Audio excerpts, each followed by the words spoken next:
Quiero comenzar haciendo un pequeño resumen. La semana anterior estuve hablando acerca de cómo Jesús estaba con la multitud, le enseñó a la multitud y luego de eso, cuando salió, vio dos barcas y a los pescadores que limpiaban sus redes y entró en la de Simón, que es Pedro.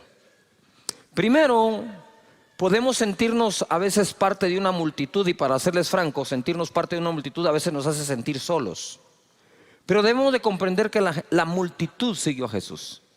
De hecho, en una ocasión orando, el Espíritu de Dios me guió a encerrar en un círculo en los 4 evangelios la cantidad de gente que siguió a Jesús. Dice: toda la ciudad se agolpó, el gentío, multitudes, no poca gente. Y el Señor entonces me mostró eso, porque había una corriente de crítica que decía que las iglesias grandes lo que somos un club social. Para empezar, los clubes sociales nunca tienen mucha gente, son exclusivos. Y casi Dios no hace excepción de personas, ni limita su entrada a nadie, ¿verdad? Entonces es todo lo contrario. Y la palabra nos saca de la confusión que las voces de este mundo nos siembran, ¿verdad? Entonces luego empecé yo a subrayar, dije: wow, la Biblia dice todo lo contrario a lo que me está diciendo toda la gente, incluso algunos hermanoides. ¿Conoce algún hermanoide? Hay hermanoides. Entonces empecé a ver eso. Entonces, lo que quiero decir es que Jesús, a pesar de la multitud, se enfocó después de eso en 2 barcas. No en todas las barcas en ese momento, en 2. De las 2 se enfocó en una, la de Simón, y entró. Más adelante la pesca milagrosa, ahí tienen que llamar a la otra barca. Quiere decir que aunque inicialmente entró en una, terminó bendiciendo a todas. Levanta tus manos y di conmigo: yo sé que Dios se enfoca en mí. ¿En quién está enfocado Jesús? ¿En quién? ¿En quién? A las 3 decimos nuestro nombre, ¿les parece? Quiero que grites tu nombre. 1, 2, 3. ¿En quién se enfoca el Señor?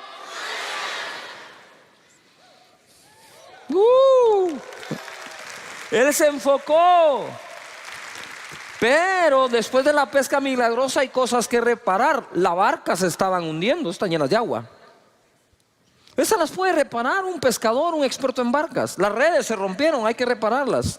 Pero ¿quién reparaba a Pedro, que cuando hace la pesca milagrosa dice: soy un hombre pecador, apártate de mí? Las dos cosas estarían mal. ¿O qué lo hizo creer que era pecador? ¿Que no pescó nada la noche anterior? ¿No es cierto que cuando no te va bien en algo empezás a revisar tu vida? ¿En qué pequé? ¿Cuántos lo hacemos? Claro, empezamos a revisar en qué pequé, en qué pecado, qué hice mal. Y tal vez eso surge de algo que llevamos dentro que todavía no ha sido arreglado. Entonces Jesús se enfoca en las 2 barcas, se enfoca en la de Simón, se enfoca en la pesca que necesitaba para que la economía sanara de Pedro, pero además se enfoca en el pescador. Él está enfocado en ti, por encima de tu empresa, por encima de lo que haces, tu profesión o a lo que te dedicas. Él se enfoca en ti. Amén. Muy bien. Ahora quiero entrar a otra parte que tiene que ver con todo lo de las barcas. Les dije que las barcas normalmente se usaban o para transporte de un punto a otro, o se usaban para conseguir la provisión. La pesca era una de las fuentes de ingresos más importantes en Israel, en el mar de Galilea. Por lo tanto, o salían a buscar una provisión o se salían a transportar. Quiero hablarles hoy algo que sucedió mientras se transportaban. Dice Marcos capítulo 6, verso 45: enseguida hizo a sus discípulos entrar en la barca e ir delante de él a Betsaida. Él los hizo entrar en la barca. Se meten a la barca, se me van para Betsaida, en la otra ribera.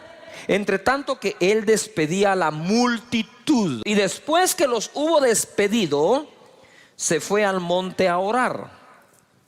Usted sabe que yo una vez traté de despedir gente en el templo Pinula. La fila para despedirlos salía del templo, se daba la vuelta a todo el templo, pero nadie se quería despedir, todos querían oración. Yo digo: pues sí, pero ya oré, déjenme darle la mano, darle un abrazo. No, orar. Orar por el papá, por el tío, el hermano, el marido, el exmarido, el suegro, el ex suegro, la mascota, el perro, el gato, todo. Y después que los hubo despedido, se fue al monte a orar. Ojo acá. Esto es muy importante. Esto es más importante de lo que crees. No es solo cuestión de ir y orar, sino es cuestión de ocupar tiempo para bajar las revoluciones, para salir del cansancio. Y nosotros a veces no tomamos tiempo para salir del cansancio. Y hoy les voy a mostrar lo que sucede cuando no hacemos uso de ese tiempo. Dice, y al venir la noche, la barca estaba en medio del mar y él solo en tierra. Los discípulos andaban en un lado, él en otro. Y viéndolos remar con gran fatiga, todo el mundo diga fatiga, porque el viento les era contrario. Cerca de la cuarta vigilia de la noche, vino a ellos andando sobre el mar y quería adelantárseles. Viéndole ellos andar sobre el mar, pensaron que era un fantasma y gritaron. Otra versión dice, y gritaron de miedo, porque todos le veían y se turbaron. Pero enseguida habló con ellos y le dijo, tened ánimo, yo soy, no temáis, mi presencia siempre está contigo. Eso es lo que les estaba diciendo él. No teman, yo soy, aquí estoy, tranquilos. Y subió a ellos en la barca y se calmó el viento. Y ellos se asombraron en gran manera y se maravillaban, 52 esclavos, porque aún no habían entendido lo de los panes, por cuanto estaban endurecidos sus corazones. ¿Qué es lo que ocurre aquí? Yo quiero que entendamos de dónde viene todo, que no lo leí. Esta es la noche después de un día de trabajo. Él había estado enseñando todo el día en el monte y la gente había estado allí, y los discípulos le dijeron, despide a la multitud, despide a la gente, porque no tienen que comer, ¿verdad? Y fue donde él dice, ustedes denles de comer. Ellos dijeron, no tenemos sino 200 denarios, ¿verdad? ¿Y qué es esto para una multitud? Otro dijo, pero que hay un niño con unos panes y unos peces. Digo, tráiganlo. Los bendijo, los repartió y se multiplicaron a todos. Dijo, hagan recostar a las personas por grupos. A ver, todo el mundo diga, grupos. Más fuerte, grupos. ¿Cómo recostamos a la gente en casa de Dios? ¿En pequeños qué? Señores, esa es una visión del Señor mismo Jesús. Alimentar por grupos. Entonces los tiene a todos allí ahora en grupos. Ellos empiezan a ver el milagro. Tú te imaginas, para la mente de Dios se les multiplica la comida. No paran de darla, de 5 panes y 2 peces. Ahora 5,000 hombres, mujeres y niños comen. Y todo el día enseñó. ¿Cómo estaban al final del día? Cansados, pero Jesús habría de darles una gran lección y le dice, váyanse ustedes del otro lado, al otro lado. Quiero que vayan en el barco al otro lado. Yo los alcanzo después. Cuando él termina de despedir a la multitud, yo no sé qué hora es, pero les tomó la noche entera llegar al otro lado, porque llegó de madrugada donde estaban ellos.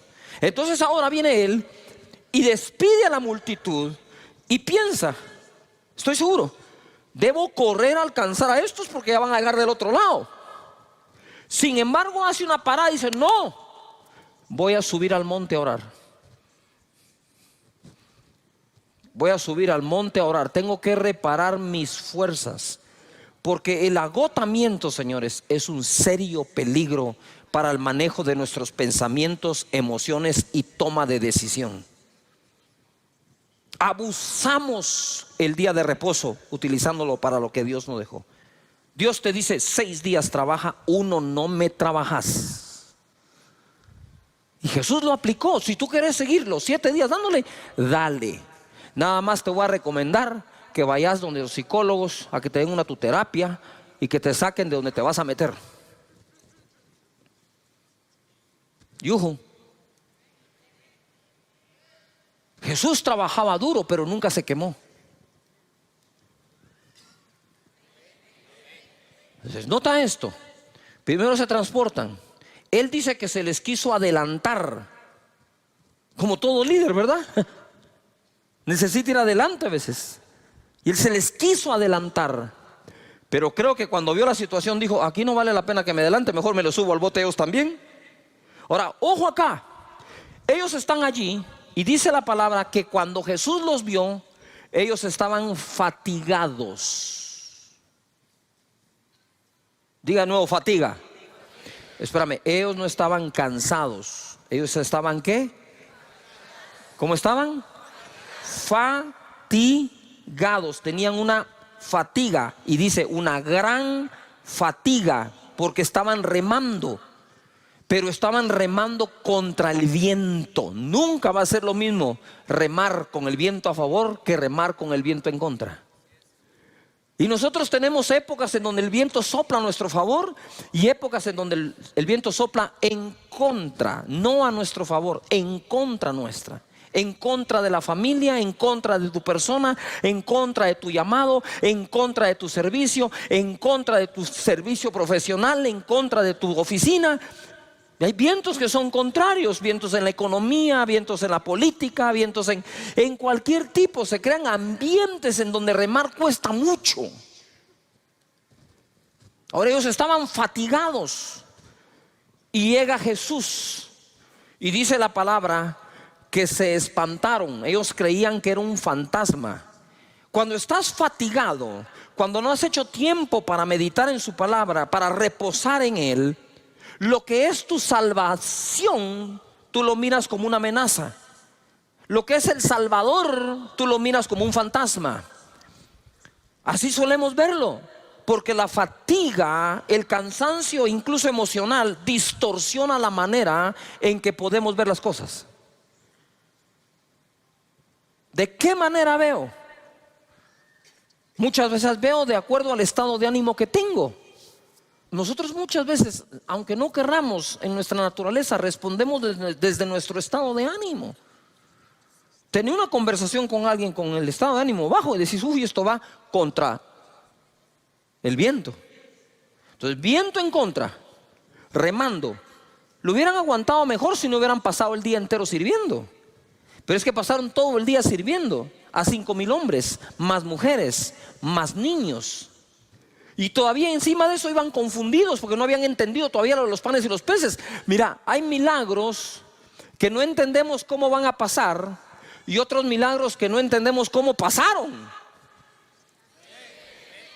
No sé cómo pasó, pero pasó, bendito sea Dios. Y aquí yo creo que iban pensando, remando, remando.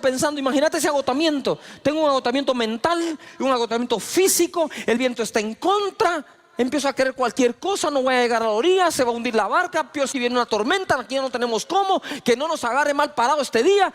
Y empezás a hacer el listado de cosas, pero de pronto llega el Señor y encima de eso es un fantasma. Cuando estás agotado mentalmente y físicamente, empezás a ver cosas negativas donde no lo hay. No me quieren, no me aman, me abandonan. El grupo, el líder, la vigilia, uy, qué tanto trabajo. Y empezás, y quizás nada de eso está malo, sino que estás respondiendo desde tu corazón que está afectado por agotamiento. Venid a mí, dice, los que estéis trabajados y cansados, yo los haré descansar. Él es el Dios del descanso. No por trabajar más se prospera más, ni por servir más las cosas salen mejor. Pero si podemos tomar ese tiempo que Jesús les quería dar, que Jesús se tomó el tiempo. Dijo, no, yo sé que los tengo que alcanzar, pero ahora es tiempo de ir a buscar al Padre, de adorarlo, de recuperar fuerzas. El ánimo hay que recuperarlo, y entonces los alcanzó. Resumen, Jesús los mandó en avanzada al otro lado, lo cual no era una distancia corta. Despedir a la multitud no debió ser fácil, ya que eran los que recibieron el milagro de los panes y los peces. Él se apartó a orar, a reponer sus fuerzas en Dios. lo que todos deberíamos hacer para no quemarnos. Con el viento en contra, ellos se fatigaron. Con la fatiga, se espantaron y gritaron de miedo. Cuando se está agotado, las cosas no suelen verse como realmente son, sino lo que parece llegar para salvarnos lo vemos como un fantasma. Cuando estamos agotados, nos confundimos y nos turbamos. Jesús dice: ánimo, yo soy. ¿Qué habían perdido? El ánimo, que viene de ánima, que viene de alma. Estaban perdiendo su alma de tan cansados que estaban. ¿De qué nos sirve ganar el mundo si perdemos el alma? Yujo. Pero Él siempre estará contigo y calmará los vientos. Amén. Levanta las manos y dice: Señor, tú calmarás el viento, pero mientras sea contrario, me dará las fuerzas para remar y el buen ánimo. Amén. A ver, grita conmigo: ánimo. Muy bien. Mateo 14, verso 26. Esto es lo mismo narrado por otro de los evangelistas. Y los discípulos, viéndole andar sobre el mar, se turbaron, se confundieron, diciendo: ¡un fantasma! Y dieron voces de miedo. Pero enseguida Jesús les habló diciendo: tened ánimo, yo soy, no temáis. Entonces le respondió Pedro y dijo: Señor, si eres tú, manda que yo vaya a ti sobre las aguas. Mira Pedro, agotado, cansado. Yo creo que dijo: estos compañeros míos no reman nada, no voy a ir a ningún lado, mejor me bajo y corro yo solo. ¿Se vale la propuesta o no? ¿Yujo? Claro que se vale la propuesta. Cabe.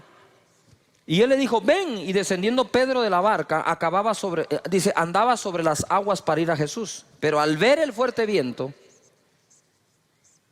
¿qué tuvo? Ya tenían miedo. Dice que gritaron de miedo. Ya casi se recupera y ahora vuelve al miedo. A veces el miedo se nos quita como por 2 minutos nomás. Pero al ver el fuerte viento tuvo miedo y comenzando a hundirse dio voces, porque cuando uno se está hundiendo, créame que grita, diciendo: Señor, sálvame. Al momento Jesús, extendiendo la mano, asió de él y le dijo: hombre de poca fe, ¿por qué dudaste? Y cuando ellos subieron a la barca, se calmó el viento. Entonces los que estaban en la barca vinieron y le adoraron, diciendo: verdaderamente eres hijo de Dios. ¿Ah? Pero no era fantasma, pues. Lo que tú hoy ves como un fantasma, lo que te asusta, es lo mismo que después vas a ver tú, que era el Señor que estaba ahí contigo. No te va a dejar. Ahora nota algo, les hablé del enfoque de la multitud. 2 barcas, de las 2 barcas la de Simón. Pesca milagrosa, reparar la barca, reparar las redes, reparar a Simón. Y Dios te va a reparar. Estoy en modo de reparación, di conmigo, estoy en modo de reparación. Y no es que hayas pecado, simplemente hay que reparar cosas dentro. Y Dios te va a reparar, te va a reconstruir por dentro. ¿Me estoy explicando? Y entonces ojo acá, porque viene acá Pedro y él se enfoca, Jesús se enfoca. Pero ahora Pedro también se había enfocado.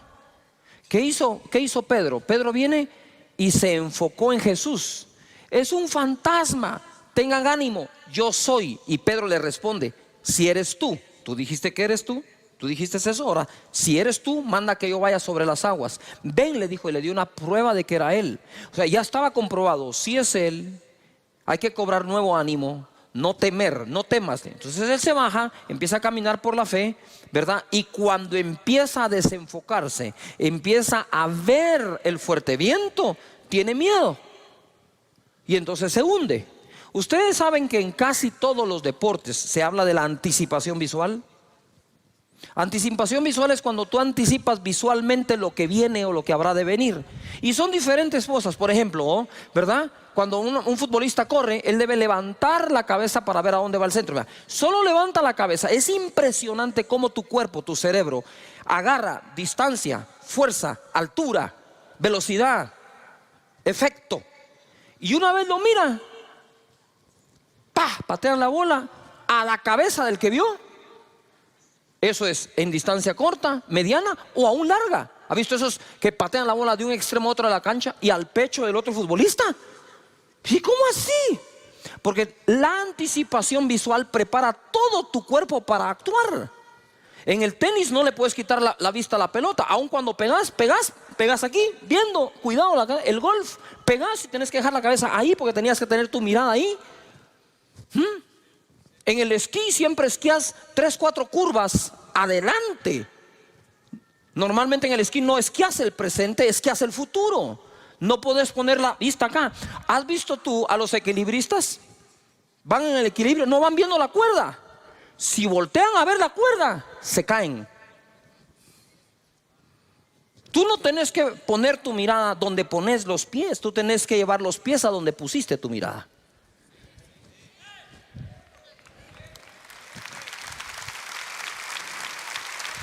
Donde pongas tu mirada, los pies van a responder. Entonces siempre se nos dice, por ejemplo, tú vas a caminar, tú no caminas así. Tú mirás y caminás. Pedro vio a Jesús y caminó. Pedro vio la tormenta y se hundió. Las dos cosas las tenés presentes. ¿Tenés una tormenta o un viento fuerte? Contrario, sí lo tenés. Y tenés a Jesús. Pero sí te digo algo, no puedes ver las dos. Porque el efecto, ¿sí?, de ver una es uno y de ver la otra es otro. Si miras a Jesús, seguirás caminando. Si miras la tormenta, podrías hundirte. No sé si me estoy explicando acá. ¿Sí me explico? Igual. En el esquí, lo peor que puedes hacer es voltear a ver los esquís. Si bajas tu mirada al esquí, que te recojan en un árbol. ¿Por qué? Porque si tú vas viendo acá, tú no miras a dónde vas. Y cuando sentís, tenés la roca, tenés el árbol, tenés otra persona. Y cuando querés reaccionar, ¿sí?, no reacciona bien tu cuerpo y es de donde vienen todas las lesiones. O la mayoría. Hoy vamos a aprender esto. Jesús está enfocado en ti. Levanta las manos y conmigo. Dios está enfocado en mí. Pero no basta el enfoque de uno. Necesitamos el enfoque del otro. Si Jesús se enfoca en ti, tú te enfocas en Él. En otras palabras, crucen miradas. Cruzan miradas. Pitcher y catcher cruzan señales. El pitcher no va a disparar lo que el catcher no le insinuó que debe hacer. Y de la misma manera, nosotros podemos caminar en medio de cualquier viento, por fuerte y contrario que sea, siempre y cuando nuestra mirada esté en lo que se debe ver. La tormenta va a estar ahí, de reojo, mírala nada más, pero míralo a Él. Y mira esto para terminar, lo importante de tu enfoque. Segunda de Reyes 2:9. Elías está a punto de ser arrebatado. Su discípulo es Eliseo. Y le dice aquí Eliseo a Elías: dame una doble porción de tu espíritu. Porque hay cosas, y pongan atención líderes, que no podés alcanzar con tus talentos naturales, sino lo podrás alcanzar con una porción igual o el doble de aquel que fue tu mentor. Y Elías era el mentor de Eliseo. Y Eliseo le dijo: solo tengo un punto de comparación para pedir algo. Por favor, dame el doble de lo que tú tienes. Y mira lo que le contesta Eliseo a Elías, Eliseo: pide lo que quieras que haga por ti antes que yo sea quitado de ti. Y dijo Eliseo: te ruego que una doble porción de tu espíritu sea sobre mí. Te ruego. Y Elías le va a decir: esto no lo conseguís rogando, esto lo conseguís poniendo atención. Mira lo que le dice. Él le dijo: cosa difícil has pedido. Si me vieres cuando fuere quitado de ti, será hecho así, mas si no, no. Si me vieres cuando fuera apartado de ti, pues es re fácil. Mírame, porque está fácil. Pero entonces, ¿por qué dijo que es cosa difícil?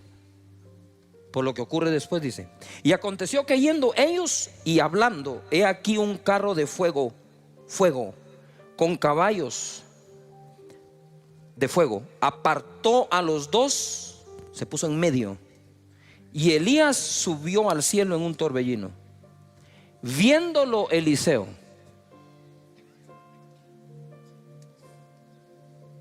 cuando aparece el carro de fuego en medio, cuando aparece la prueba de fuego en medio, podrías perder tu enfoque. Pero creo que Eliseo decía: no importa cuánto me arden los ojos, cuánto el fuego está ardiendo, tengo que seguir, debo ver a Elías, porque fue lo que me dijo. En medio de la tormenta, Pedro tenía que haber dicho: tengo que ver a Jesús. Puesto los ojos en el autor y consumador de la fe. Y Moisés se sostuvo como viendo al invisible.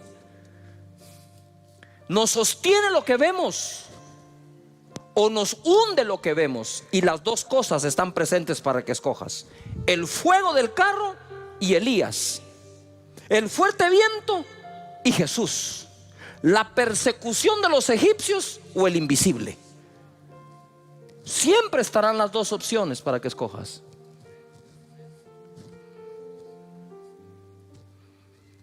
Y dice: y viéndolo Eliseo.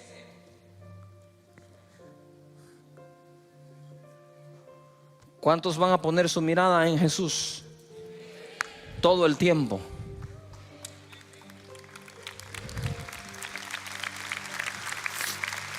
Date cuenta de algo.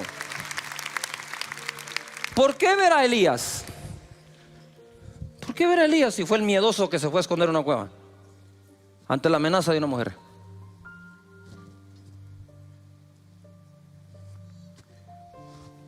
Que eso fue lo que el mismo profeta le dijo. Nuestro enfoque es importantísimo. Pero te desenfocas, ¿sí o no? Te desenfocas por cosas que no deberías. Por problemas con alguien, resbalaste, malas relaciones con personas, porque asumes que alguien no te ama, la situación del país, dimes y diretes, redes antisociales. ¿Tú sabes cuántas cosas existen para que perdamos el enfoque?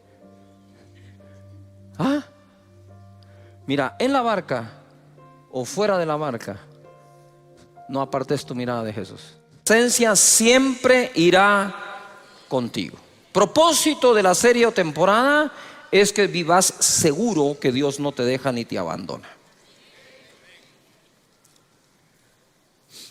Aquí establecí un balance yo en una de las enseñanzas. Si Dios prometió no dejarte ni abandonarte nunca, nunca, nunca, entonces por más que tú te quieras alejar de Él, eso es una falacia. No es verdad. Lo que puedes hacer es dejar de tener la comunión con Él que solías tener, pero alejarte de Él, ¿cómo? Es como tú decir: me voy a alejar de mi piel. ¿Cómo te salís de ahí? No sé si me estoy explicando. Si tú no te puedes alejar de ti mismo, ¿cómo te vas a alejar de Dios? Si uno que en ocasiones se autoabandona no se puede dejar, mucho menos Dios. Por eso cuando Jesús en la cruz del Calvario dijo: Dios mío, ¿por qué me has abandonado?, Fue la primera y única vez que Jesús llamó a su Padre Dios como tal, que le dijo Dios a él, ¿verdad? Muchas veces dijo que Él es Dios, su Padre. Pero decirle Dios a papá, cuando nosotros nunca llamamos por nombre a nuestro padre o a nuestros padres, nosotros siempre llamamos a nuestro papá, papá, viejito y todo lo que nosotros solemos hacer. Así que vamos ahora hacia un puerto seguro. Todos queremos zarpar y navegar a un puerto seguro. Pero no, eso no solo es por agua, por aire también. ¿Cuántos vuelos se cancelan? Y tú dices, pero si el clima aquí está bueno, sí, pero el clima está malísimo, ¿dónde vas a ir a aterrizar? El clima tiene que ser bueno donde despegas y donde aterrizas. Y el clima debe ser bueno de donde zarpas y a donde tú llegas a anclar o el destino que estás buscando. En Hechos 27:13 he estado hablando mucho de esta tormenta que sufrió Pablo. Dice en el verso 23: pues anoche se me apareció un ángel enviado por el Dios a quien pertenezco y sirvo, y me dijo: no tengas miedo, Pablo, porque tienes que presentarte ante el emperador romano, y por tu causa va a librar de la muerte a todos los que están contigo en el barco. Por tanto, señores, anímense, porque tengo confianza en Dios y estoy seguro de que las cosas sucederán como el ángel me dijo. Terminamos hablando acerca del propósito. Los vientos eran contrarios, pero al final fueron favorables. Y hay vientos que son contrarios a nuestra vida, que terminan siendo favorables.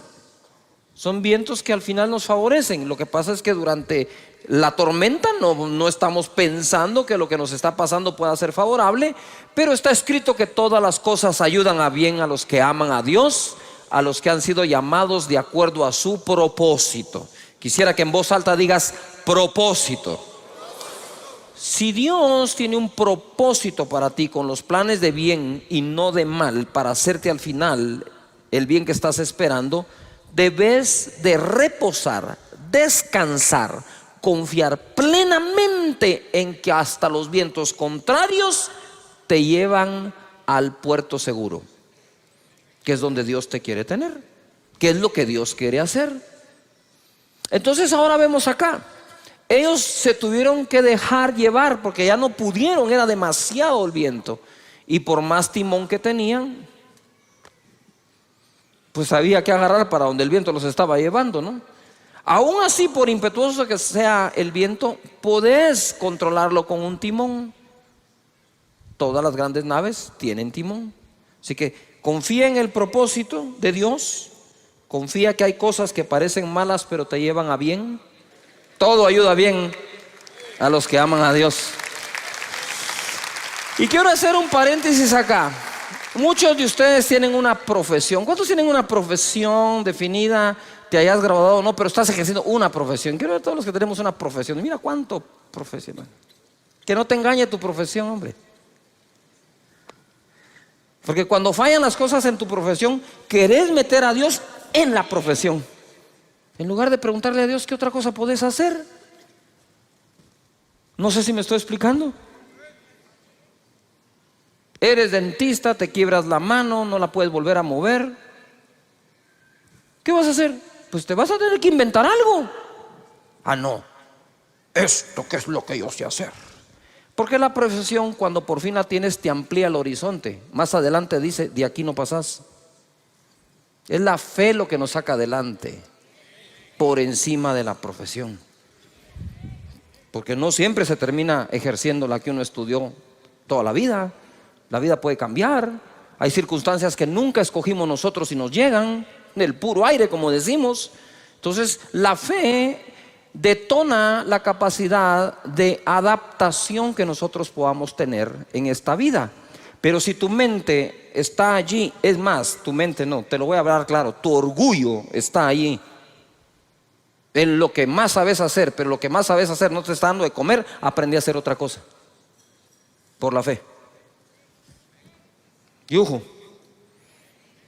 al rato te va mejor, ¿verdad?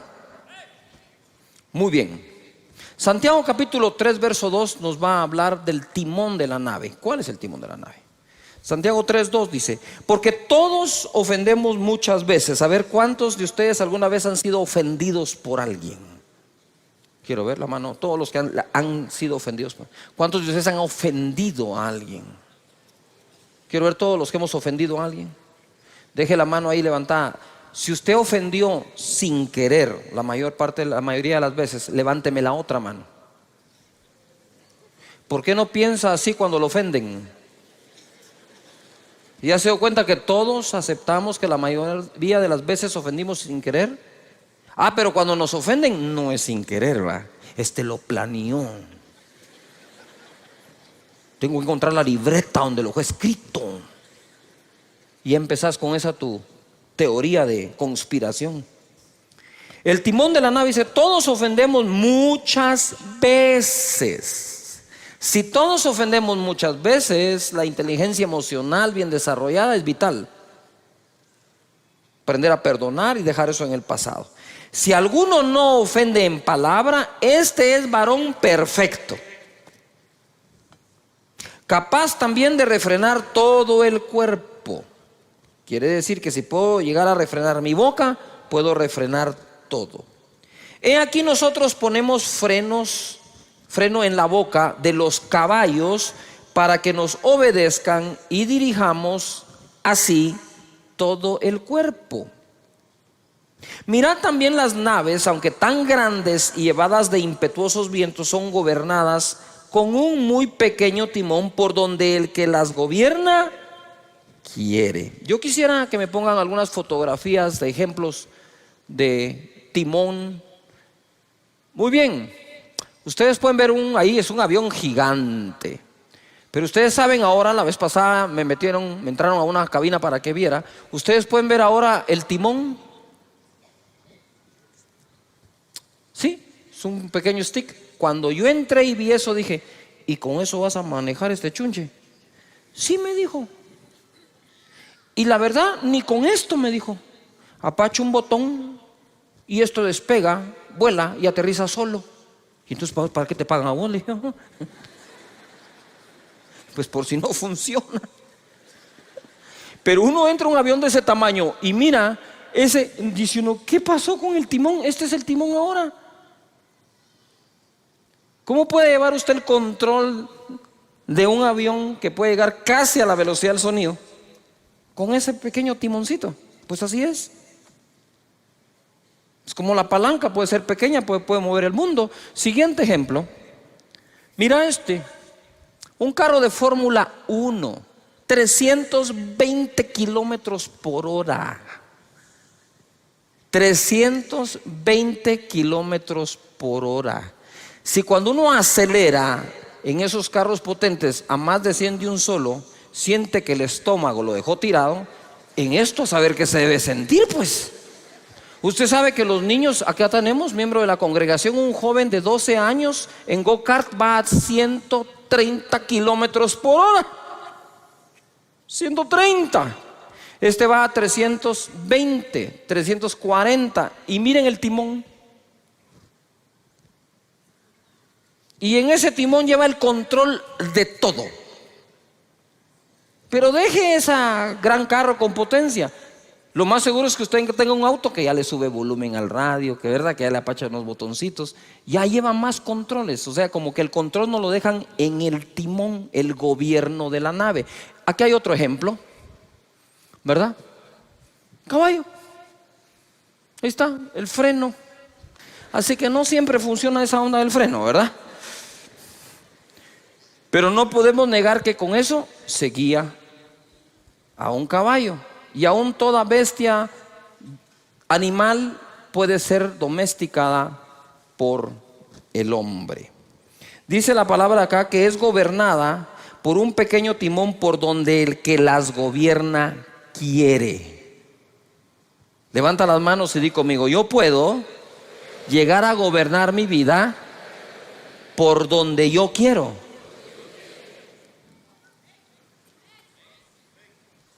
Pero hay que aprender a usar el timón. Verso 5.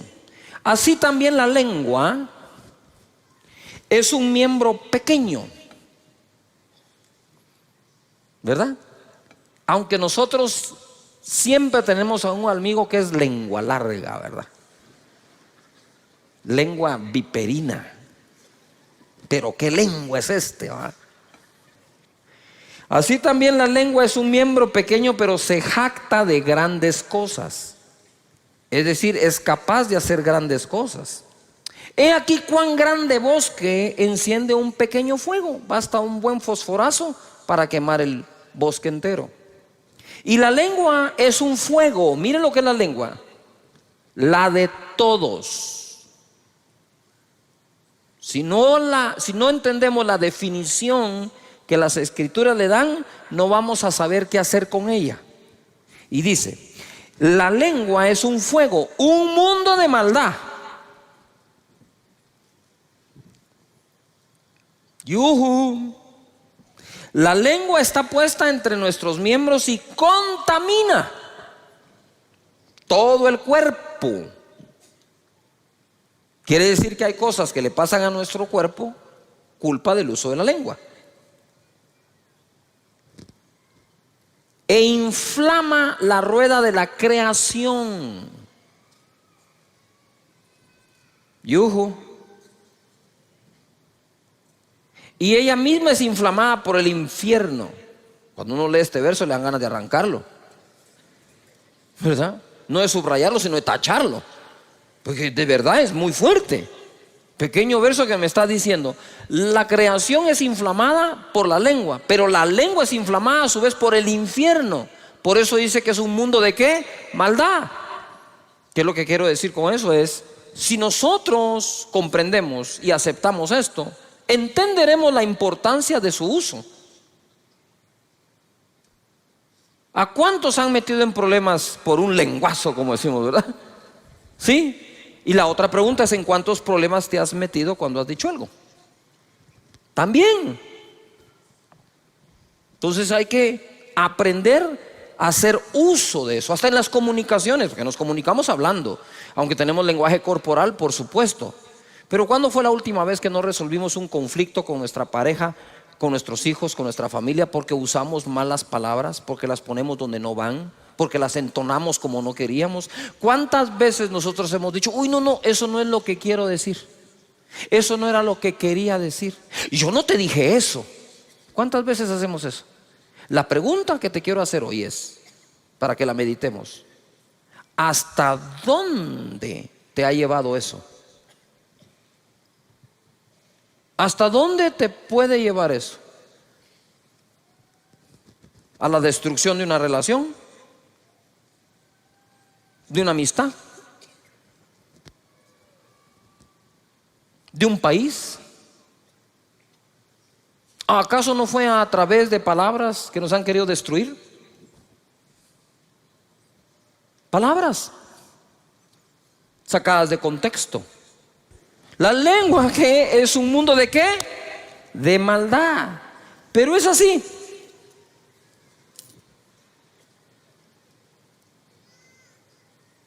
Un timón de este tamaño puede conducir una nave. Si me puedes poner la fotografía del barco, ¿sí? Un pequeño timón puede conducir todo un buque. Por lo tanto, esta pieza es muy importante. No la puedes desconectar, no hay manera de que tomes el rumbo. Entonces, ¿qué es lo que quiero decir? Es que el rumbo de nuestra vida al final está en nuestra boca. Dice la escritura que el hombre come del fruto de sus labios. Por lo tanto, aprender a hablar no se trata de que aprenda a hablar el que se presenta en público. Debemos hablar en público aquellos que sabemos hablar en privado o sostener una conversación con una persona. De tal manera que nosotros le hemos restado importancia a una conversación, y dice la Biblia, las malas conversaciones corrompen las buenas costumbres. Entonces quiere decir que ese bendito timón tenemos que aprender a usarlo. Ojo acá, así como puede ser inflamado por el infierno, así como esa lengua puede inflamar la rueda de la creación, como un pequeño fósforo puede incendiar un bosque, también lo mismo lo puede apagar. También lo mismo puede ser usado para bien o para bienestar. Por algo Jesús es la palabra de Dios encarnada.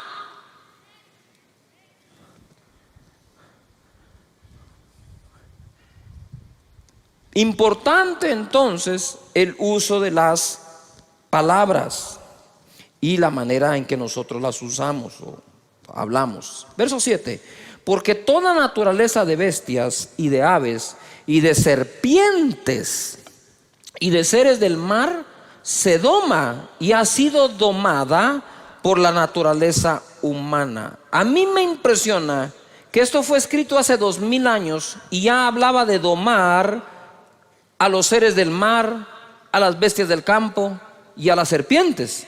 O sea, eso que nosotros vemos en unos acuarios con delfines amaestrados, eso ya existía. Tal vez no lo ponían en un lugar, pero que dice que se doman hasta los seres del mar. Pero ningún hombre puede domar la lengua, que es un mal que no puede ser refrenado, llena de veneno mortal. ¿Llena de qué? Veneno mortal. Algunos venenos actúan inmediatamente, ¿no? Pero hay otros que quedan ahí y van intoxicándolo a uno hasta que lo destruyen. Piensa, posiblemente algunas de las cosas que llevas dentro, heridas, traumas, tuvieron que ver con una conversación, más que con un hecho. Porque dejó escrito aquí el apóstol Santiago que tiene veneno mortal. Ahora quiero establecer un balance acá. Dice: todas las bestias, animales, seres, aves, peces es domado, pero ningún hombre puede domar la lengua.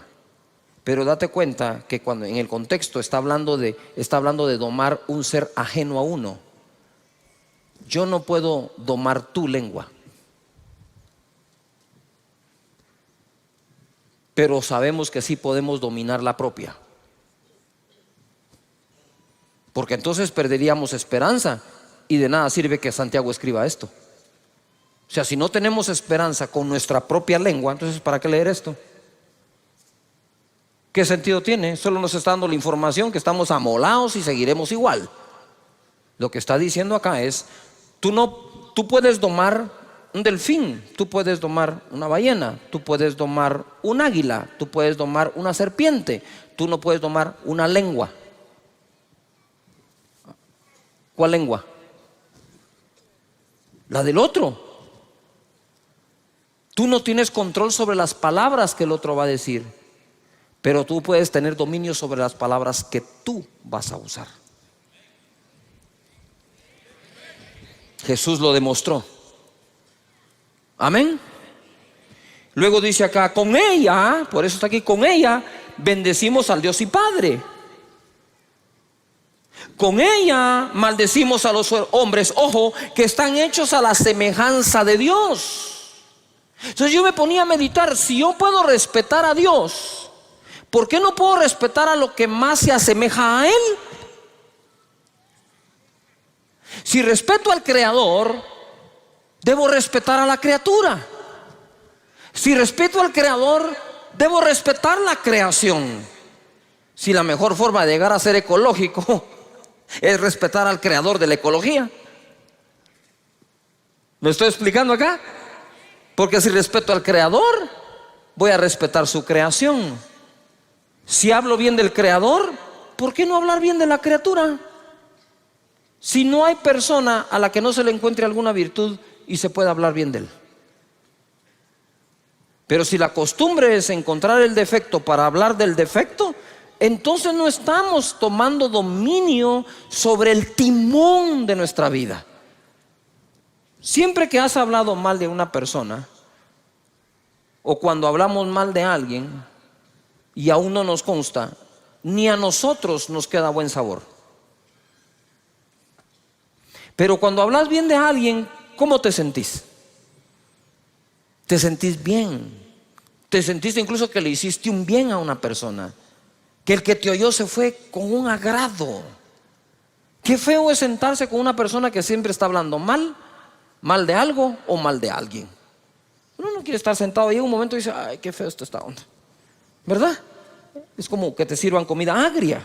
Entonces dice aquí en la escritura, con ella bendecimos a Dios, pero con ella maldecimos a los hombres. Y eso es lo que me llamó la atención y lo subrayé, que están hechos a la semejanza de Dios. Entonces, si yo hablo bien de Dios y bendigo a Dios, debería otorgarle una bendición semejante al que está hecho o creado de forma semejante. No sé si me estoy explicando. Voy a tratar de hacerlo de nuevo. Si yo bendigo a Dios, entonces con una bendición semejante a la que le doy a Él, voy a bendecir al que está creado semejante a Él. ¿Me expliqué? Pero si estamos creados semejantes a Dios, ¿por qué vamos a hablar de los semejantes a Dios como que estuvieran totalmente retirados de Él?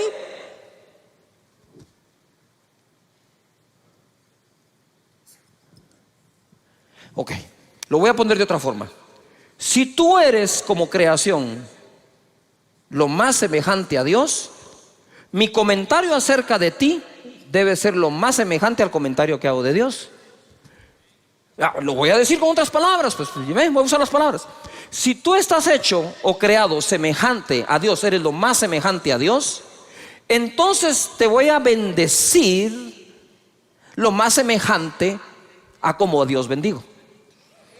Si con la misma boca bendigo a Dios, dice la Biblia, pero con la misma maldices al ser humano que es semejante a Él, eso no tiene congruencia. Es incongruente totalmente.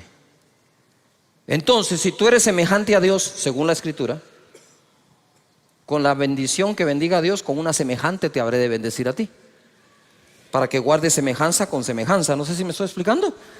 Y no totalmente opuesto. Mucho de lo que le decimos a la gente tiene que ver con lo que creemos de la gente. Importante. Dice acá, de una misma boca proceden bendición y maldición. Hermanos míos, esto no debe ser así. Lo cual entonces, esta frase vendría a contradecir lo que hace un momento dije del domar la lengua. Si dice, de una misma boca sale bendición o maldición, no debe ser así, entonces está hablando al dominio de la propia boca. Y cuando dice que no se puede domar la lengua, está hablando de la lengua del otro. No sé si me estoy explicando. Porque si él dice esto no debe ser así, lo que está diciendo es que de nuestra boca debería salir ¿qué? Bendición. Aunque les voy a poner un caso hoy un poco contradictorio acá, para que sepan el poder que tiene la boca. Amén. Ahora, este contexto que no puede salir bendición y maldición, el contexto donde quedó escrito es no poder bendecir a Dios y maldecir a los hombres. ¡Yujú! ¿Sí? ¿Estamos de acuerdo? Y dice acá, ¿acaso alguna fuente hecha por una misma abertura agua dulce y amarga? Hermanos míos, ¿puede acaso la higuera producir aceitunas o la vid higos? Así también ninguna fuente puede dar agua salada y dulce. Sin embargo, vemos que la dan. La nave tenía su propio timón. Ya contra el viento y el mar violento, los navegantes no pudieron dirigirla, sino quedar a la deriva. Apareció otro timón. Pongan atención, apareció otro timón, el de la palabra que el ángel les llevó. Y Pablo dijo, atracaremos en una isla y nadie perecerá. El timón que llevaba el capitán, llegó un momento que no importaba para dónde giraba, el viento era muy fuerte. Pensaban que iban a morir, pero apareció el verdadero timón de ese momento de la nave, que iba a ser la palabra que salió de la boca de Dios. ¿Me estoy explicando? Deja que la palabra de Dios, sus principios, sus valores y sus promesas te dirijan a un buen puerto y a un puerto seguro. De esa manera, nosotros podemos ver que apareció otro timón. Mateo 12, 33, 37. Para nosotros poder tener un mejor timón, lo debemos de saber conectar. Verso 33. Dice: o haced el árbol bueno y su fruto bueno, o haced el árbol malo y su fruto malo, porque por el fruto se conocerá el árbol. Esta palabra árbol malo en el original significa lo siguiente, pongan atención: corrupto de raíz. No es un árbol de mango que le salieron algunos malos mangos. Es un árbol de mango que todo le salió malo. Entonces el problema ya no fue un mango, el problema es el árbol completo. Entonces cuando habla aquí del árbol malo, no habla de un árbol que pueda tener defectos como tú y yo, habla de un árbol que es malo de raíz. Corrupto de raíz, podrido, malo, de pobre calidad, no apto para ser útil, indigno. Para que nosotros no emitamos juicios que no debemos. Generación de víboras, eso no es para ustedes. ¿Cómo podéis hablar lo bueno siendo malos? Porque de la abundancia del corazón habla la boca. Si la lengua es el timón, ¿a qué está conectado el timón? Al corazón. Si quiero mejorar el timón, pues debo mejorar el corazón. Porque dice después la escritura acá: el hombre bueno del buen tesoro del corazón saca ¿qué? Buenas cosas. Buenas cosas significa distinguido, agradable, excelente, correcto, placentero, saludable, útil, de buena naturaleza. Y el hombre malo del mal tesoro saca malas cosas. Ya dije que es el verbo, que es el calificativo para árbol malo. Ahora escucha el de malas cosas. Significa maldad, malas cosas. Saca malas cosas, saca maldad, diabólico, débil, inútil, desagradable, incorrecto, Satanás. O sea que hay gente que el diablo se le sale por la boca.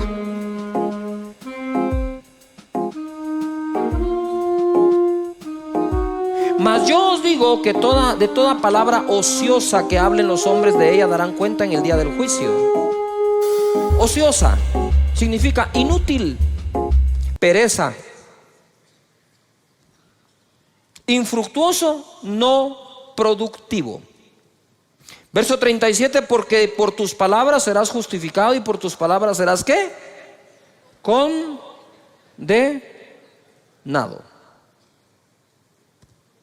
Muy bien.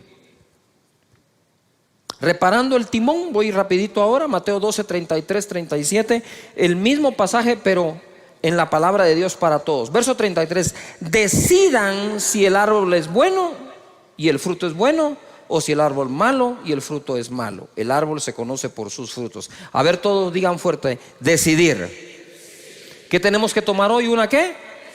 ¿Una qué? ¿Una qué? Ahora te quiero preguntar algo. ¿Tienes cosas buenas en tu corazón? ¿Cuántos decimos que tenemos cosas buenas en el corazón? Entonces es fácil. Es fácil. Di conmigo: yo voy a hablar de las cosas buenas que tengo en el corazón. Las malas no las dejé salir. ¿A cuántos de nosotros tenemos cosas buenas en el corazón? Entonces, el buen hombre saca del buen tesoro ¿qué? ¿Buenas qué? Pero ¿cuántos reconocemos que también tenemos cosas feas en el corazón? A ver. Yo también. No hay uno de nosotros que no tenga algo feo dentro del corazón. Lo que hay que hacer es no sacarlo, pues. Yuhu.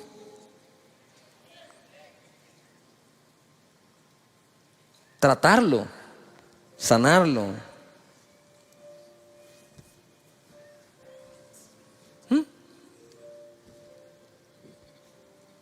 Por eso cuando me escribes te digo, no te hagas bolas. Ya estás otra vez hablando para hacerte bolas.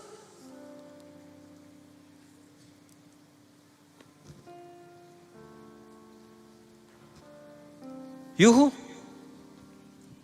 Claro que sí. La vez pasada iba jugando con unos amigos, hice un mal tiro y los amigos me decían, decilo, me decían. Saca esa palabrota. No, hombre, ni siquiera la estoy pensando. Pero si le agarra a pensar, lo que hay que hacer es procurar no sacarla.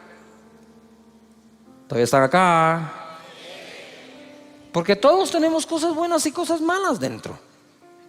Pero entonces dejemos que fluyan las buenas y abstengámonos de hablar de las malas. ¿Podríamos aplicar eso a las demás personas? ¿Sabes algo bueno de alguien? De eso habla de él. Si otro va a hacer el trabajo sucio, déjalo que sea otro, pero no tu boca. Amén. Porque debemos de bendecir a Dios. ¿Y bendecir a qué? A los hombres. Y sigo, ¿estamos de acuerdo? 34. Partida de víboras, dice acá. ¿Cómo pueden ustedes hablar lo bueno siendo tan malos? Lo que uno dice muestra lo que uno es en su corazón. ¿Yuhu? Lo que uno dice muestra lo que uno es. El que es bueno lo es en su interior y habla de lo que tiene allí. De igual manera el malo lo es en su interior y habla de lo que tiene allí. Pero yo les digo que en el día del juicio la gente tendrá que dar explicación por cada una de las palabras inútiles que dijo. Las palabras que dijiste servirán para juzgarte, ellas te aprobarán o te condenarán. Efesios capítulo 4 verso 29 en la versión lenguaje actual dice: no digan malas palabras. Y dice, mira, al contrario, digan siempre cosas buenas que ayuden a los demás a crecer espiritualmente, pues eso es muy necesario. No hagan que se ponga triste el Espíritu Santo de Dios. Si algo pone triste al Espíritu es el uso de las palabras. Y por último voy a ir a esto, un controversial ejemplo. Por el amor de Dios, no se me vayan. ¿Sí? Todavía déjenme terminar esto porque quiero cerrar la serie con broche de oro. En Marcos capítulo 11 verso 21, bájame un poquito. Dice, entonces Pedro acercándose le dijo: maestro, mira la higuera que... ¿La higuera que qué? La higuera que qué se ha secado. ¿Tú creerías que Jesús maldijo? Pues a la higuera sí. Jesús el día anterior le dijo: nunca jamás alguien vuelva a comer de tu fruto. Y se secó. Quiero que tomen en cuenta esto, porque esto es muy poderoso. Respondiendo Jesús le dijo: tened fe en Dios, porque de cierto os digo que cualquiera que dijere a este monte: quítate y échate en el mar, y no dudar en su corazón, sino creyere, será hecho lo que dice. Y lo que diga, dice, le será ¿qué? Por tanto os digo que todo lo que pidiereis orando, creed que lo recibiréis y os vendrá. Y Pedro dijo: el que quiere amar la vida, el que quiere amar la vida y ver días buenos, refrene su lengua de mal y sus labios no hablen engaño. Entonces, ¿en dónde está nuestro futuro? En nuestra boca. ¿Por qué creen que siempre confesamos con una confesión que en la boca hay un milagro? Eso no es un dicho así nomás, qué bonito para empezar un discurso. Eso tiene sentido. Y ahí todos los domingos, te lo repito, voy a hablar palabras de bien y no de mal, de salud, no de enfermedad, de riqueza, no de pobreza, de bendición, no de maldición, porque en mi boca está el control.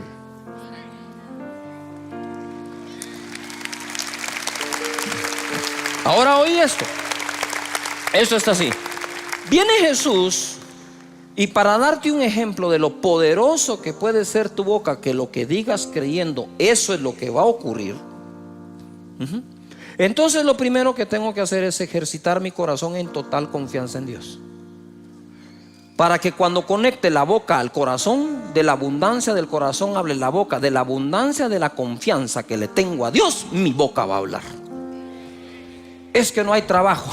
No hay trabajo, señores. El trabajo no es el problema. Yo confío en Dios, que no ha dejado desamparado ni a justo ni a sus hijos que mendiguen el pan. No solo no va a haber, si no hay trabajo, va a haber abundancia de pan en la casa de mi Padre. Eso es lo que hay. Pero ¿por qué sale eso? Porque adentro hay confianza. Pero cuando adentro hay una desconfianza hasta en Dios, habiéndote leído esos 233,000 escrituras, porque el corazón vive con tanta desconfianza que cuando viene la prueba, desde la desconfianza usas el timón. ¿Y a dónde te va a llevar el timón? A ese puerto inseguro.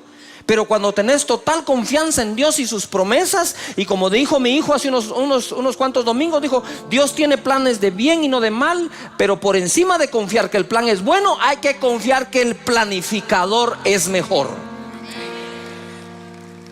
Por eso Pablo decía: todas las cosas ayudan a bien a los que aman a Dios, a los que han sido llamados de acuerdo a su propósito. Él pudo decir eso no porque un ángel se lo dijo. Él pudo decir eso porque, habiendo tenido vientos contrarios, llegó al puerto donde debía ir.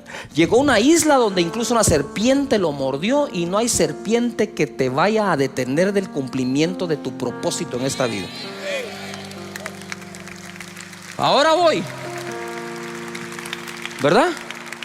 Mejorar el corazón. ¿Cómo puedo mejorar el corazón? Lo que llevo adentro, meditando.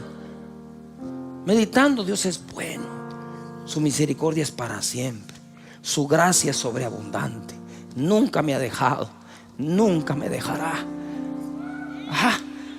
Cuando tenés esa confianza, el timón se compone. Y por último, ¿por qué puse ahí un ejemplo controversial? Porque para decirte que todo lo que digas creyendo que lo recibiréis vendrá, el ejemplo que puso fue la maldición de una higuera, no la bendición. Él no llegó donde una higuera seca y le dijo: para mañana tendrás fruto, y lo puso por ejemplo. ¿Por qué puso por ejemplo la maldición? Para que cuides tu boca. Porque así como se cumple lo bueno que decís, se puede cumplir lo malo. ¿Cuántas veces pasé yo por ese pasaje y no me detuve a meditar que fue una maldición la que usó de ejemplo? La maldición de una higuera. Entonces lo que te está diciendo es: hey, ten cuidado, porque tu boca es tan poderosa para secar una higuera que podría secar tu negocio, que podría secar tu familia, que podría secar tu grupo, que podría secar tu nación por andar hablando lo que no tenés que hablar. Mejor hacer fructificar tu familia, fructificar tu nación, fructificar tu negocio. Porque al fin y al cabo la Biblia dice que el hombre come del fruto de sus labios. Cuando tú entres a tu trabajo, a tu comercio, vas a tener que hablar palabras conmigo: Señor, hazme sabio para elegir sabios. Amén. Si uno no es sabio, ¿cómo reconoce al sabio?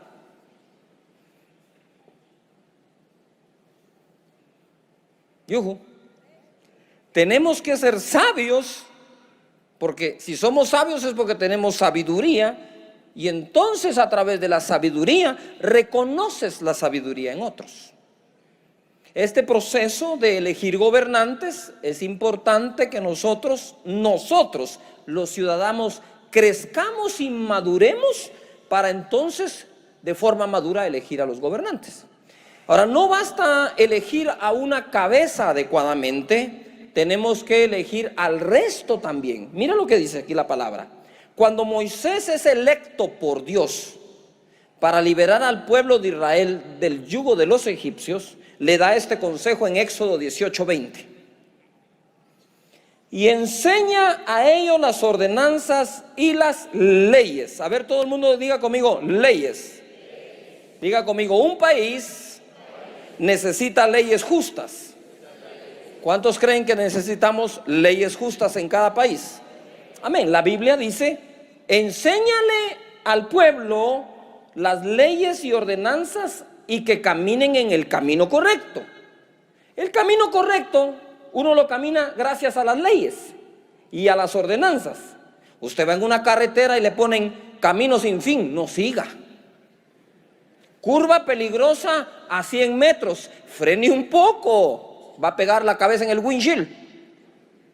Las ordenanzas, las leyes, las instrucciones nos pueden mantener en el camino ¿qué? Correcto. Pero en el verso 21, a ver, todos lo leen conmigo, ¿estamos de acuerdo?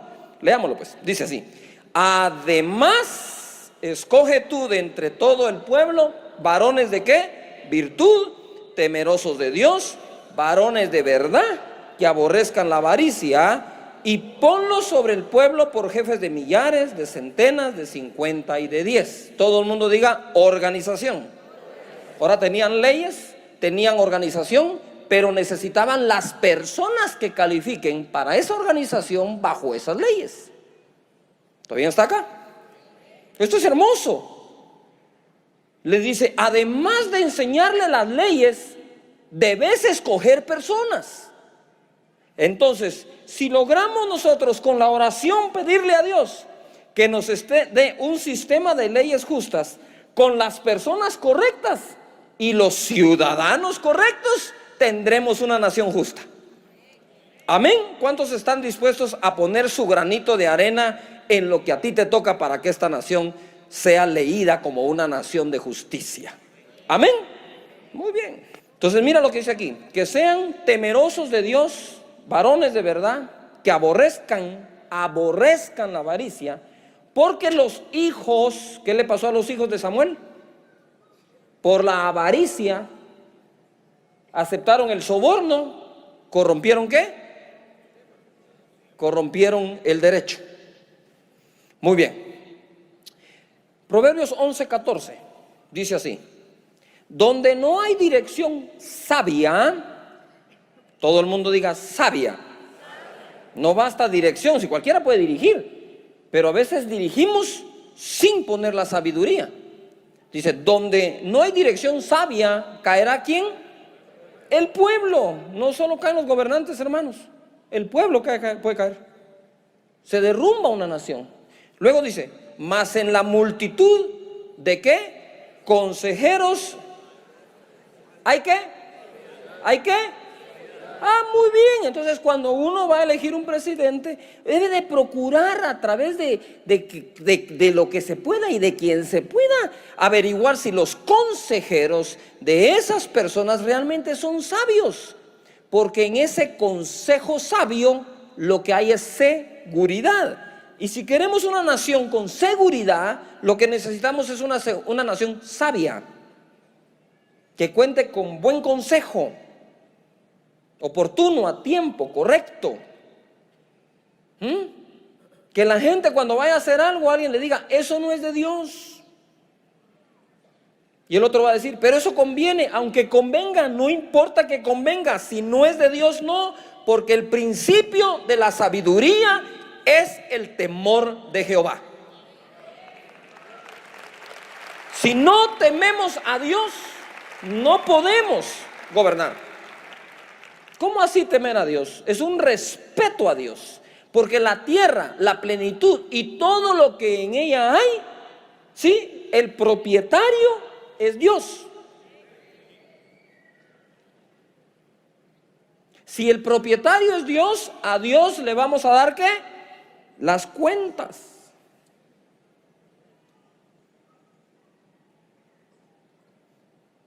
¿Todavía están aquí? Nuestro sistema de creencias son importantes como ciudadanos. ¿Qué creemos? ¿En quién creemos? Practicamos lo que creemos. En una familia no se necesita, para que sea buena familia, un buen papá con una mala mamá. Usted necesita un buen padre, una buena madre y buenos hijos. La suma de esto da una buena familia. ¿Todavía están acá? Pero no basta que uno sea el bueno. No, tienen que ser todos los que hagan lo correcto. Entonces, ¿cuál es la vida espiritual de una familia? Es la sumatoria de la vida espiritual de cada individuo de dicha familia. ¿Cuál es la vida que Guatemala va a tener? La sumatoria de la calidad de vida que todos podamos desarrollar. Ciudadanos y gobernantes, los dos juntos, construyendo una mejor nación, un mejor país. En Primera de Reyes, capítulo 3, verso 7, se pone esto más que hermoso. Me gusta esto. Primera de Reyes 3:7 dice: ahora pues, Jehová Dios, tú me has puesto a mí, tu siervo, por rey en lugar de David, mi padre. Ojo, ojo con lo que dice Salomón. Salomón no dice, como soy el hijo, a mí me toca pues. No, dijo, Jehová me puso, porque aún siendo el hijo, Jehová podría no ponerme. ¿O no le pasó eso al hijo de Saúl? Al que le tocaba gobernar después de Saúl fue a Jonatán. Pero Dios no puso a Jonatán, fue a poner a David. Entonces Salomón no se jacta de ser hijo de David, sino dice, fue Jehová el que me puso a mí. Y cuando Dios se le aparece en el sueño, le dice Dios, pídeme lo que quieras. Pongan atención a esto. Él es hijo de David. Él sabe todo lo que Dios le dio a David. Él sabe cuántas victorias tuvo David. Pero entonces viene Salomón y al aparecerse Dios, le dice así: y yo soy joven y no sé cómo entrar ni salir. Seré muy hijo de David, pero no sé nada. Reconoce lo que no sabe para adquirir lo que necesita saber.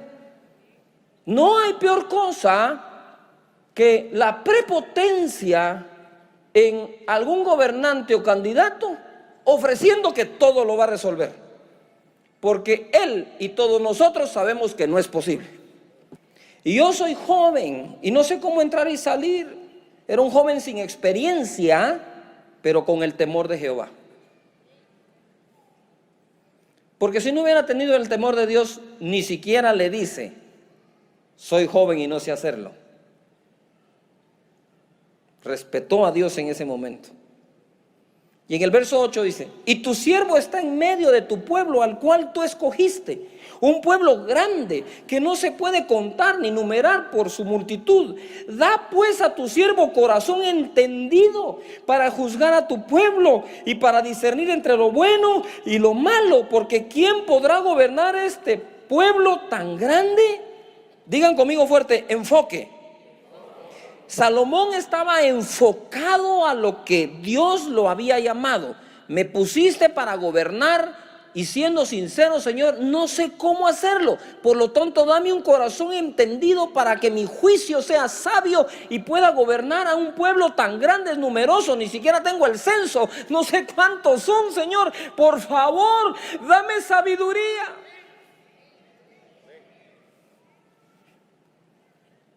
Y agradóle delante del Señor que Salomón pidiese esto, y le dijo Dios, porque has demandado esto y no pediste para ti muchos días, ni pediste para ti riquezas, ni pediste la vida de tus enemigos, sino que demandaste para ti inteligencia para oír juicio.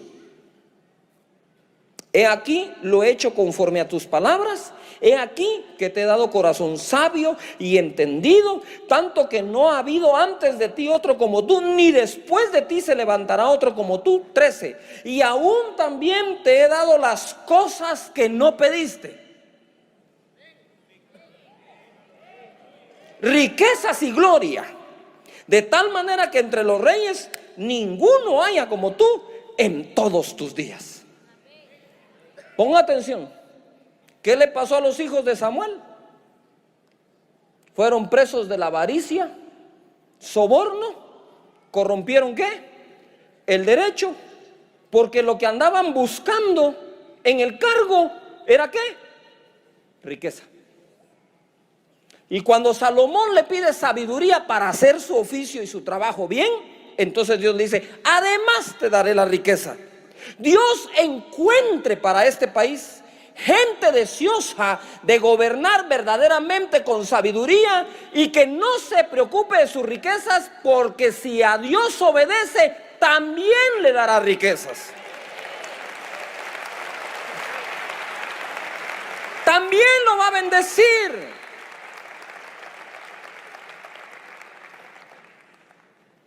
Dios bendice al que obedece. Dios bendice al que es correcto y trabaja bien. El mismo David decía: yo pastoreé al pueblo de Israel con la integridad de mi corazón y la pericia de mis manos. No solo era correcto de adentro en corazón, sino era capaz de hacerlo. Tenía habilidad para hacerlo. El Señor quiere levantar este país y los países de la gente que nos ve. Verso 14, ahora se pone algo que yo estoy seguro que no habían visto. Está muy ahí escondidito, pero es hermoso de verdad. Dice: y si anduvieres en mis caminos guardando mis estatutos y mis mandamientos como anduvo David tu padre, yo alargaré tus días. Cuando Salomón despertó, vio que era sueño, y vino a Jerusalén, y se presentó delante del arca del pacto de Jehová, y sacrificó holocaustos y ofreció sacrificios de paz, e hizo también banquetes a sus siervos. Eso fue lo que hizo Salomón. Vino delante de Jehová y presentó su sacrificio y sus ofrendas a Dios, al Dios de Israel, al Dios de su país, Jehová. Es de conocimiento de muchos, de que muchos gobernantes del mundo, no solo este país, no han consultado a Dios, no han bendecido su nombre, no han honrado a su nombre. Antes bien han consultado a brujos y han dejado que brujería entre a esas esferas. No se trata solamente de gente correcta, sino gente con el Dios correcto, que amen a Dios sobre todas las cosas. Levanta las manos y di conmigo: en esta nación se va a adorar al Señor. Amén. Así es, hay que adorar al Señor. Con esto, jamás te quiero decir que es por evangélicos que hay que votar. Porque hay evangélicos que hay que ver cómo cantan, pero no tienen temor de Jehová en sus corazones. Hay gente que no canta mucho, pero realmente tiene temor adentro del Señor y quiere hacer las cosas bien hechas. Que cuando le proponen decisiones y cosas, dicen: no, momento, no. Vos, pero si esta está buena, sí, pero es incorrecta. Eso no le agrada a Dios. Vamos a hacer las cosas que a Dios le agradan. En otras palabras, el temor de Dios es: no se pase de inteligente, pues.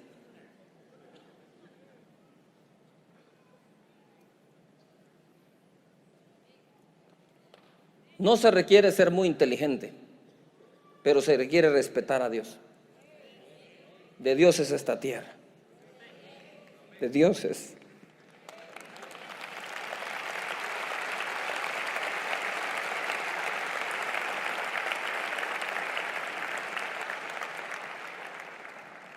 Mira lo que dice Primera de Reyes 3:16, el siguiente versículo. Y ahora agárrese la silla porque esto se pone fenomenal.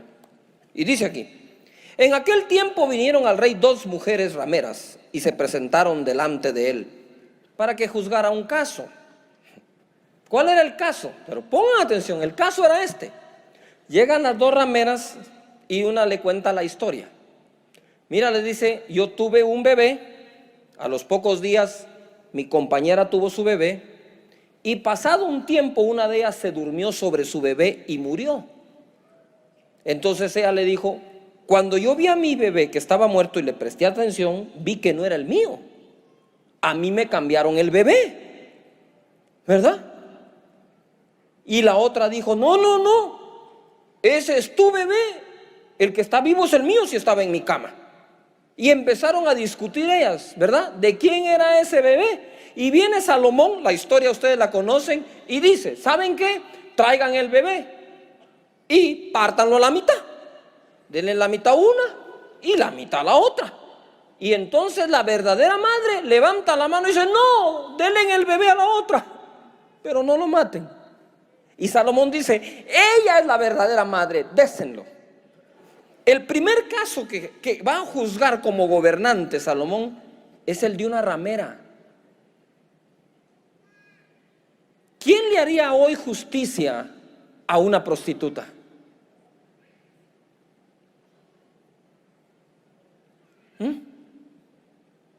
Primera Reyes 3:28. Y todo Israel oyó aquel juicio que había dado el rey y temieron al rey, porque vieron que había en él sabiduría de Dios para juzgar. Diga conmigo fuerte: sabiduría de Dios. O sea, ¿qué era lo que Salomón tenía dentro? ¿Sabiduría de qué? Esa sabiduría de Dios no desechó a la ramera, sino que le dijo: te haré un juicio justo. Ven. Y juzgó Salomón. Que esa sabiduría que Dios le dé a Salomón le sea concedida a todos aquellos que estén en cargos públicos de gobierno, que se lo estén pidiendo con corazón sincero al Señor, y tendremos una mejor nación.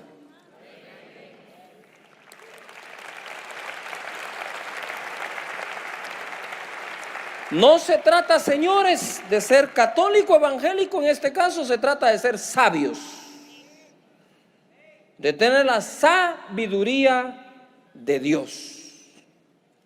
Esa sabiduría que no hace acepción de personas. Les voy a dar algunos versículos así, uno tras otro, para que los escriban. Dice Deuteronomio 1:17: no hagáis distinción de personas en el juicio. Así al pequeño como al grande oiréis. No tendréis temor de ninguno, porque el juicio es de Dios, y la causa que os fuere difícil la traeréis a mí, y yo la oiré. Eso es Moisés. Proverbios 1:7 dice, en la versión Dios habla hoy: la sabiduría comienza por honrar al Señor. Los necios desprecian la sabiduría y la instrucción. Proverbios 31:4: no es de los reyes Olemuel, no es de los reyes beber vino, ni de los príncipes la sidra. Está hablando de embriagarse. Dice: no sea que bebiendo olviden que la ley y perviertan el derecho de todos los afligidos. Aquí le están dando un consejo a un gobernante que estaba tomando. Él dijo: no sigas tomando, vas a pervertir el derecho. ¿Por qué? Porque ya con los tragos te olvidas de la ley. Por eso es que los gobernantes, dice la Biblia, deben de ser sobrios. No se refiere solo al licor, sino sobrios en su carácter. Romanos capítulo 13, verso 3. Dice así: porque los magistrados, mire, ahora ya habla de magistrados, no están para infundir temor al que hace el bien, sino al malo. ¿Quieres pues no temer la autoridad? Haz lo bueno y tendrás alabanza de ella, porque es servidor de Dios para tu bien. Pero si haces lo malo, teme, porque no en vano lleva la espada, pues es servidor de Dios, vengador para castigar al que hace lo malo. Pidamos a Dios que en este proceso y en esta democracia, la gente sepa que aunque es un servidor público, primero es un servidor de Dios. Porque las naciones son de Dios. Que sepan que es a Dios a quien sirven para entregar a Él un mejor país, una mejor nación y mejores personas. De hecho, los gobernantes son los que nos deberían dar los mejores consejos para vivir.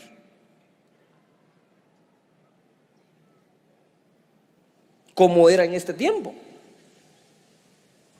Dice aquí, verso 5: por lo cual es necesario estarles sujetos, no solamente por razón del castigo, sino también por causa de la conciencia. Pues por esto pagáis también los tributos o impuestos, porque son los servidores de Dios que atienden continuamente a esto mismo. Pagad a todos lo que debéis, al que tributo, tributo, al que impuesto, impuesto, al que respeto, respeto, al que honra, honra. No debáis a nadie nada, sino el amaros los unos a los otros, porque el que ama al prójimo ha cumplido la ley. Entonces, toda ley debe ser escrita para que se cumpla, ¿qué? Mandamiento de Dios: amar al prójimo. Las leyes deben de buscar que los ciudadanos practiquemos el amor de los unos para con los otros que Dios nos da. Dice la palabra aquí en Proverbios 14:34: la justicia engrandece a la nación, mas el pecado es afrenta de las naciones. Se lo leo en la versión Dios habla hoy. Leámoslo todos juntos, por favor. La justicia es el orgullo de una nación, el pecado es su vergüenza. Levanten las manos y digan: Señor, danos una nación donde exista la justicia y eso sea nuestro orgullo. Amén. Muy bien. Eclesiastés capítulo 10 verso 16. Ay de ti, tierra, cuando tu rey es muchacho y tus príncipes banquetean de mañana. Bienaventurada tu tierra cuando tu rey es hijo de nobles y tus príncipes comen a su hora para reponer sus fuerzas y no para beber. Este mismo verso en la versión Dios habla hoy dice: dichoso el país que tiene un rey honorable y en el que los gobernantes comen a la hora de vida para reponer sus fuerzas y no para emborracharse.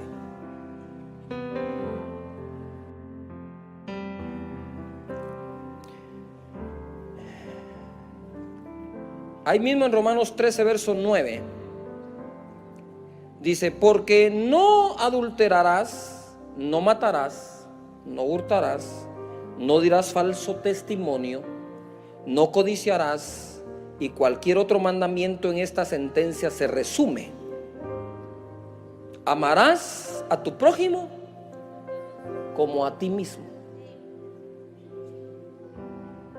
Quiere decir que la base de una correcta sociedad es el amor. El amor trae el respeto. Si nosotros somos portadores de ese amor, démoslo, incluyendo a nuestros enemigos. Amad a vuestros enemigos, dijo Jesús. En esto se resume toda la ley, dijo Jesús. En que ames a Dios sobre todas las cosas y a tu prójimo como a ti mismo. En otras palabras, toda la ley que Dios dio era para que eso se cumpliera. Y dice aquí Proverbios 20:28: misericordia y verdad guardan al rey, y con clemencia se sustenta su trono. Dios habla hoy, esa versión dice: el rey se mantiene seguro en su trono cuando practica ¿qué? El amor y la verdad. Porque el resumen de la ley de Dios es amor. Cuando dejan el amor y la verdad, ya no están seguros en su trono.